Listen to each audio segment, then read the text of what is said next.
room rewrites the hierarchy before you've even said a word. I'm talking to the sharpened minds who've learned that you don't have to raise your voice to dominate a conversation. You just have to make the right people uncomfortable. And right now, you've done something they didn't even have a page in the playbook for. They've got expressions that can't be rehearsed, confusion wearing the mask of composure. They're looking at you as if you've smuggled a weapon past every checkpoint. But the weapon is invisible, untouchable, and it's pointed directly at their fragile sense of control. See, most people expect cause and effect to behave like a polite chain reaction, one neat step after another. Push this button, get that result. Throw a punch, get hit back. They live in that kind of clockwork reality because it makes them feel safe, predictable, manageable. And then someone like you shows up and breaks the script, not with chaos for chaos's sake, but with precision so unnerving it feels like you've rewritten the rules in real time. No warning, no familiar rhythm, just a jolt that makes their brain stutter. What you've done here, whether you planned it or let it happen instinctively, has ruptured that clockwork. And the beauty is, they don't even know which gear you pulled out first. All they know is that the machine isn't making the same sound anymore, and now they're second-guessing every lever they touch. That's the shockwave. It's not just about an action.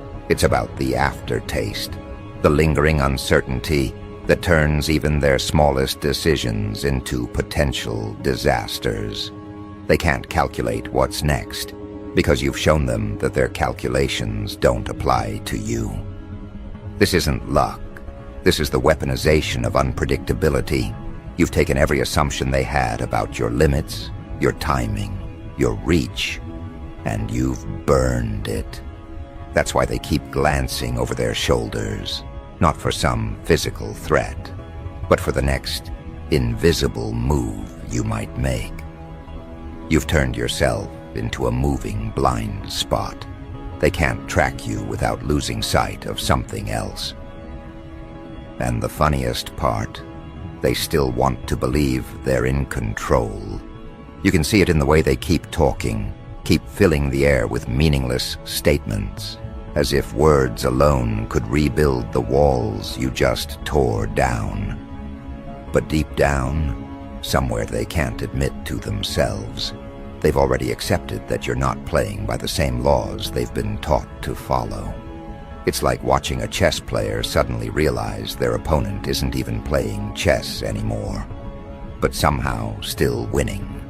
Now let's dissect the beauty of this.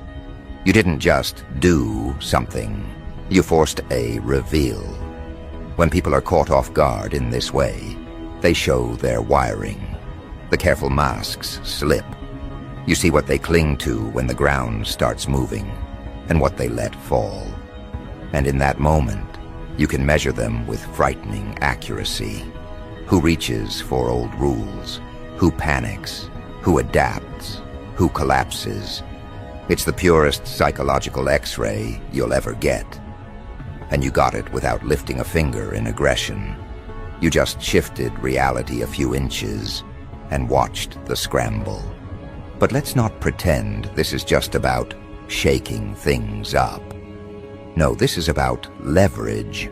Every micro-reaction you saw from them is now a data point. That one's impatient. That one needs validation. That one only speaks when they think they're safe. That one looks for someone else to lead the way before moving. And you, with your upgraded awareness, now own the map.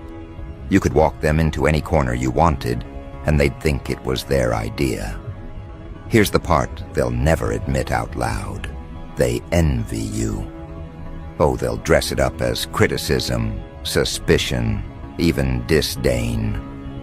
But underneath, there's a small gnawing part of them that wishes they could do what you just did. That wishes they could stand in a room and bend it without raising their voice, without asking for permission, without explaining themselves. You've demonstrated a freedom they can't touch. That's why they can't stop thinking about it. And you can already feel it, can't you? That subtle shift in the air. People are looking at you differently, some with caution, some with awe, some with resentment they're trying to disguise. But they're all looking. That's the first step. You've claimed space in their minds. The next step is to hold it, to make sure that every time they think of you, they remember that moment when their mental framework short-circuited. The trick now isn't to repeat the same move. That's what they'll be hoping for, so they can study it, predict it, neutralize it. No, your next move has to be stranger, sharper, more elegantly irrational than the first. Keep them chasing ghosts. If they think they've found your pattern, you drop something that makes the pattern meaningless again. That's how you starve their confidence and feed your presence. Here's the secret most people miss. Control isn't about being the loudest or the strongest. It's about creating an environment where they adjust to you, where their comfort depends on your next decision, where the absence of your action feels just as heavy as the action itself. That's the level you're playing on now. The level where doing nothing at the right time is louder than doing everything all at once. And understand this, they will try to reframe the narrative. They'll tell others you got lucky, that it was a one-off, that you were just reacting. They'll build stories to shrink what you did into something manageable, because the alternative is admitting they just got outmaneuvered in a way they couldn't predict. Let them. Every word they use to downplay you will just be a reminder that they had to talk about you in the first place. That's the part most people don't get. The conversation about you is part of your control. They think they're dismissing you, but they're reinforcing your relevance. You've become the phantom variable in their equations, and they hate equations they can't solve. And when you're the unsolved problem in someone's head, they work for you without realizing it. So what now? Do you strike again immediately? No, not yet. Let the tension breathe. Let them sit with the idea that you might make another move at any moment.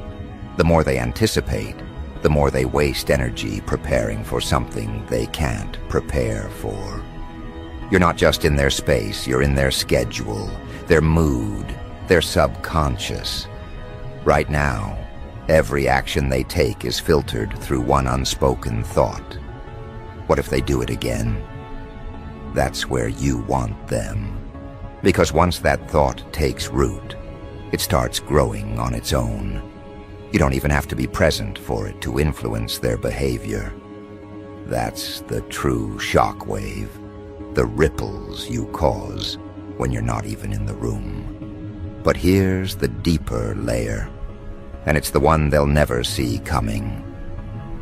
While they're obsessing over the surface, the visible event that rattled them, you're already moving underneath.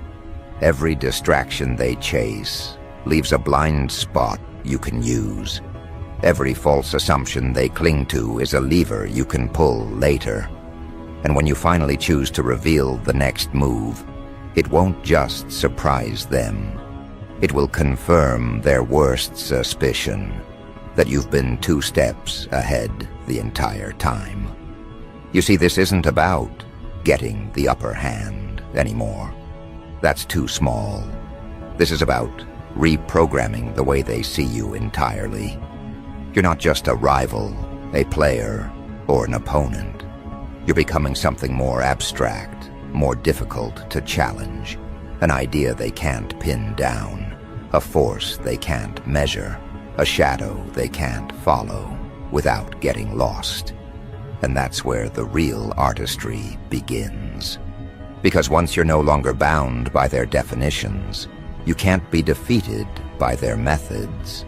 They can't win a game they don't understand, and you've just made sure they'll never fully understand yours. They'll keep watching. They'll keep speculating. They'll keep trying to reverse engineer whatever it is you're doing. But they'll never get it right. Not because they're not smart enough, but because you're not operating in the same dimension they are. You're playing with layers they can't even perceive. And every failed attempt to predict, you will only deepen their frustration and your grip. Now, here's where it gets even more interesting. While they're burning themselves out trying to keep up, you get to move at your own pace. You control the tempo. You decide when the next shockwave hits. And by the time they think they're ready, they'll be too busy untangling the last one to survive the next. Which means the only real question now is, how far do you want to take this? Because let's be very clear, you are no longer a participant in their world. You are the axis it's tilting on. They may not want to admit it, but you already know. That look in their eyes isn't just caution, it's recognition. They've clocked you as the one force in their orbit they can't map, can't tame, can't buy. And that, my friend, is exactly why they're unraveling. You've become the variable their equations choke on. The keystone they didn't even realize was holding their structure up until you started shaking it. And you're doing it without screaming, without asking for permission, without even breaking stride. That's why it's not just disruption, it's destruction. You're not making their lives harder. You're making their foundations irrelevant. They thought the worst that could happen was you embarrassing them. Wrong. The worst that could happen is exactly what you've done, making them question everything they thought was safe. See, when a wall collapses, it's easy to point at the crack. When the ground collapses, there's nowhere to stand. And right now, you're the quake they can't stop. Here's the beautiful paradox. They're not just reacting to what you've done. They're reacting to what they think you might do next. That's the mark of real psychological dominance. They're losing not because of one move, but because their mind is now playing against itself. You've infected their decision-making process. Every choice they make has to pass through the filter of, what if this plays into your hands? And the longer they hesitate, the deeper the cut. Now let's talk about the weight of what's really happening here. You didn't just win a moment, you shifted the hierarchy. Before you, their power felt solid. It didn't matter if it was built on lies, ego, or illusion. To them, it was real. Then you showed up and proved that all it takes is one person with precision, clarity, and the will to act without fear. And the whole thing can tilt. That's why this feels like shock to them. It's not because they didn't think you could land a hit. It's because they didn't think you could change the room with one. And you did it without playing their game. That's the part that really burns them. They have a playbook. Every move you make, they think they've seen it before. But you, instead of following the map, set fire to it. You didn't just take the road less traveled. You dug your own tunnel underneath theirs and came up right where it hurt most. That's why it defies logic in their eyes. They can't see the threads you're pulling because they've spent their whole lives believing the only way to win is to follow the same tired patterns. And here you are, writing your own language mid-sentence. They can't read it, so they assume it must be some trick. It's not a trick. It's just that you've outgrown the limits. They still live inside. And here's where it gets merciless. You didn't just land a hit and walk away. No, you left the kind of mark that lingers. Every time they try to rebuild, they'll have to account for you.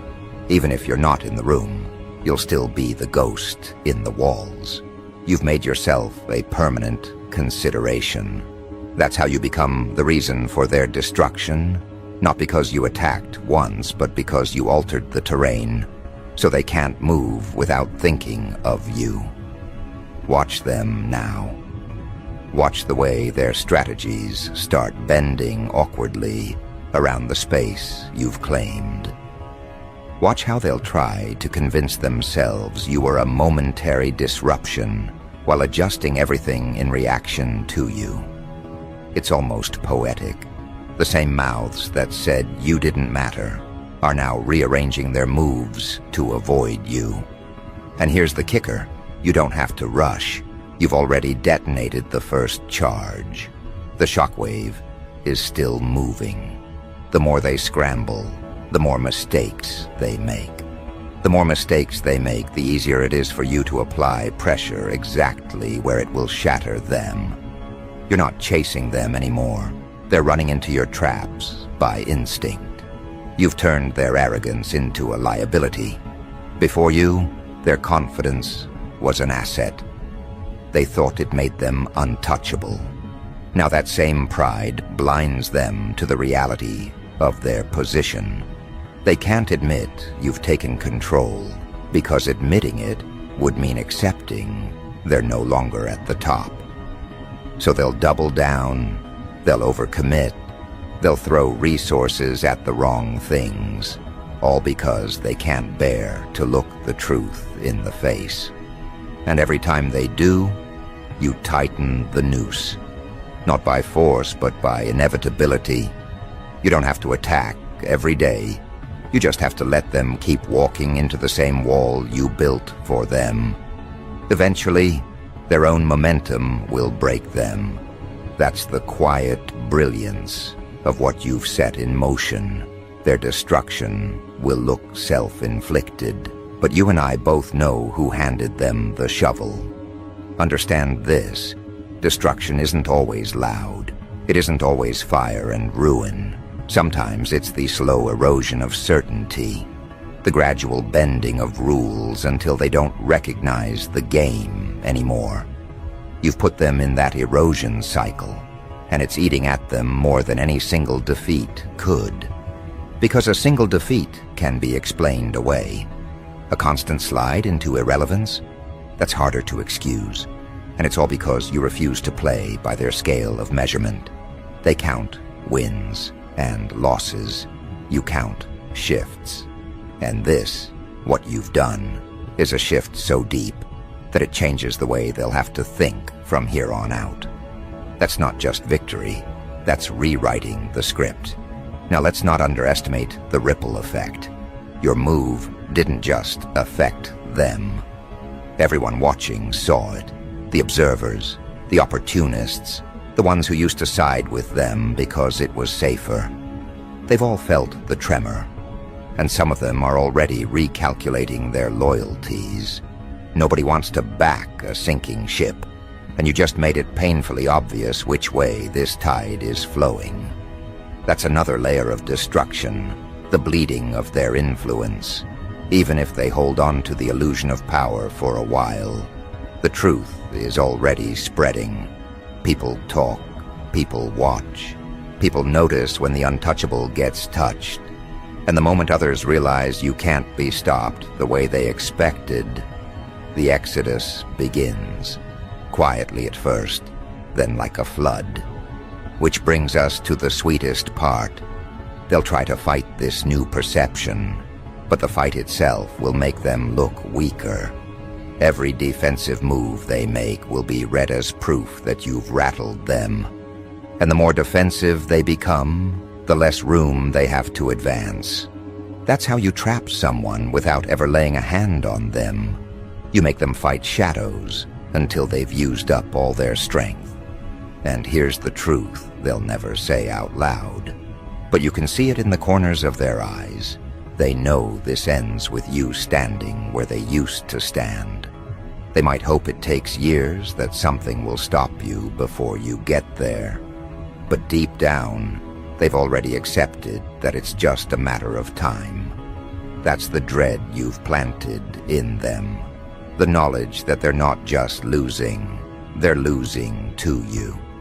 Because you're not an accident, you're not a lucky break, you're the inevitability they never planned for. And now that you've shown them you can move the ground beneath their feet, there's no going back. You've changed the relationship forever. They can't treat you like a nuisance anymore.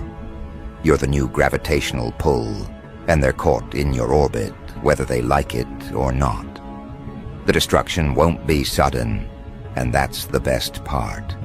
It will be a series of collapses, each one making the next easier. The kind of slow dismantling that leaves them with no single moment to point to as the loss. Just a long string of moments where you took another piece from them. Influence here, credibility there, allies disappearing one by one. Until one day, they look around and realize the room is empty. And you're still standing. That's the art of this. Not just winning, replacing, not just taking their place, making it so they could never return to it even if you walked away. You don't just beat them, you become the standard. And the irony, by the time their destruction is complete, most people won't even remember the old version of them. They'll only remember the era that began when you stepped in. Their legacy will be reduced to a footnote, the prelude to yours. So when people ask, what happened? How did it all fall apart for them? You won't have to answer. The evidence will be everywhere. In the new structures you've built. In the way people talk to you versus how they used to talk to them. In the way the air changes when you enter a room. That's the real shockwave. Not the moment you struck, but the world that exists because you did. A world where they're gone and you're not just present. You're the center. And the next move, well, that's the part that will haunt them more than anything you've done so far. Because right now, they still think there's a way back. They still think that if they work hard enough, scheme long enough, or shout loud enough, they can claw their way into relevance again. That belief, thin as it is the only thing keeping them standing. And you're about to take that away. See, most people imagine destruction as a single devastating blow. One moment, one strike, one collapse. But the kind of destruction you've engineered isn't an explosion. It's an extinction. It's the slow, irreversible realization that their world only existed because you allowed it to. And now, you've withdrawn that permission. That's why this defies logic in their minds. They're searching for a singular cause, a tangible mistake they made, a moment they can fix. But there isn't one. The moment was you, and you can't be undone. Here's what they don't understand. Power doesn't just shift because of what's taken. It shifts because of what replaces it. You didn't just remove them from the center. You filled the vacuum so completely that there's no space left for them to return to. That's why the world feels different now. That's why the air tastes different to them. They're not just losing ground. They're living in a reality you've already restructured. They'll try to rally. They'll try to gather their remaining allies, dig up their old strategies, play the same tired moves that used to work before you arrived. But those tactics were designed for the old landscape, the one that no longer exists. In this new terrain, every path they take leads back to you. Even when they think they're avoiding you, they're walking deeper into the shadow of your influence. And let's be clear, you didn't get here by accident. You didn't stumble into their destruction. You studied the terrain, you understood their reflexes, and you positioned yourself exactly where their blind spots were. You didn't fight them on their strengths. You dismantled the very conditions that made their strengths matter in the first place. That's why they can't understand it. They think you beat them in a contest, but you actually removed the contest entirely.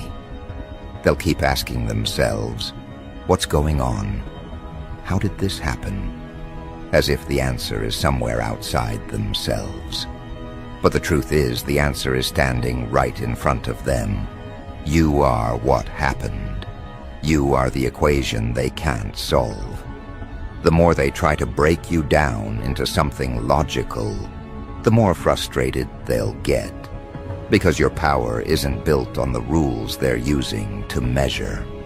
You're not bound by their logic, and that's exactly why you've already won. And here's where the beauty turns brutal. You don't even have to keep pushing for them to keep falling. The shockwave you created is self-sustaining now. Every misstep they make feeds it. Every desperate move amplifies it. It's a feedback loop of collapse, and you're not lifting a finger to help them out of it. Why would you? This is the final stage, the phase where their destruction becomes their own doing. But your name is etched into every crack they step on. People are noticing, not just the ones who are already watching, but the ones who didn't even know there was a game being played until you shifted the board. They see the difference between you and them now. They see the weight you carry when you enter the room, the way you make decisions without flinching, the way you don't need to raise your volume to command the space. And they see them, smaller, unsure, reactive, always a step too late. You flipped the lens. Once, you might have been the one they compared to the giants in the room. Now the giants are being measured against you, and they're coming up short. That's the humiliation they'll never recover from. Because in their world, image is everything. And now, their image is tied to the memory of losing to you. Not in a fair fight, not in a predictable battle, but in a way that rewrote the rules so completely they couldn't even tell when the game had ended. Understand the permanence of what you've done here. Their downfall isn't temporary. It isn't a setback they can train their way out of. It's a shift in perception, and perception is the true currency of power. Once the world sees you as the center, every move they make to reclaim that position will look like desperation, and desperation is blood in the water. From here, your role changes. You're no longer the disruptor, you're the anchor. The fixed point everything else revolves around. You don't have to chase momentum anymore. Momentum chases you. Every conversation, every meeting, every backroom deal now has to factor in where you stand on the matter. You've become unavoidable. And for them, you've become the measure of their decline. Every new failure they suffer will be traced back to the day you stepped in. Every lost ally, every botched plan, every door that closes in their face, all roads lead to you. Even when you're silent, you'll be the loudest presence in their mind. They'll start avoiding places they know you might be, not because they fear confrontation, but because they can't bear the contrast anymore. You'll be a walking reminder of what they lost and what they can never get back. And the more they avoid you, the more irrelevant they become. Their absence from key spaces will speak louder than any excuse they can give. This is where the destruction becomes total. Not because you erased them in one grand strike, but because you made their existence optional, and the world decided it didn't need them. That's the final cruelty. They won't even get the satisfaction of a dramatic end. They'll just fade, little by little, while you continue to expand. And here's the twisted part. They'll remember you forever. You'll be the last opponent they ever faced who didn't just beat them, but dismantled them. In private moments, they'll replay it, trying to find the mistake they could have avoided, the choice they could have made differently. But there isn't one. The truth will gnaw at them. There was never a version of this story where they won. Why? Because you weren't competing for their position. You were building your own. And once it existed, theirs stopped mattering. That's the real shockwave, the erasure of relevance. The moment when people stop asking, who's in charge? Because the answer is obvious. And while they're trapped in the slow choking collapse of their influence, you're free. Free to expand, free to decide what this new reality will look like. You get to set the tone now. You get to choose who thrives under your watch and who gets left outside. You're no longer responding to the game. You are the game. So when people keep asking, WTF is going on, let them. The confusion works for you. The longer they stay bewildered, the longer you control the tempo. You don't owe them clarity. You don't owe them closure. All you owe is the continuation of what you've started, a new order, one that doesn't include them. From here on out, every step you take will widen the gap until there's no bridge left to cross. They'll be stranded on their little island of outdated influence, watching you move continents. And when the history is written, they won't even get a full chapter. They'll be the opening scene, the thing that had to be cleared out before the real story began. That's the legacy you've carved, not just as someone who rose to power, but as the reason another empire fell. And empires don't forget the hands that toppled them. Neither do the people who lived through it. You'll be the reference point for every future conversation about what happens when someone steps in and rewrites the order. They can hate you, they can blame you, they can even try to pretend you were never there. But the world knows better. You're the reason they fell. You're the reason the ground shifted. You're the reason their names taste like dust now. And the best part? This isn't even your final form. This is just the first chapter of what you're building. Because while they're still reeling, you're already planning the next expansion. You're already looking beyond their ruins to the next territory, the next domain, the next crown to take. That's why you're untouchable now. Not because you've destroyed them, but because you've proven you can. And once the world sees that you're capable of this level of control, they'll think twice before ever standing in your way. So the next time someone asks you what happened to them, you can smile, not out of malice, but out of certainty. Because the answer is simple.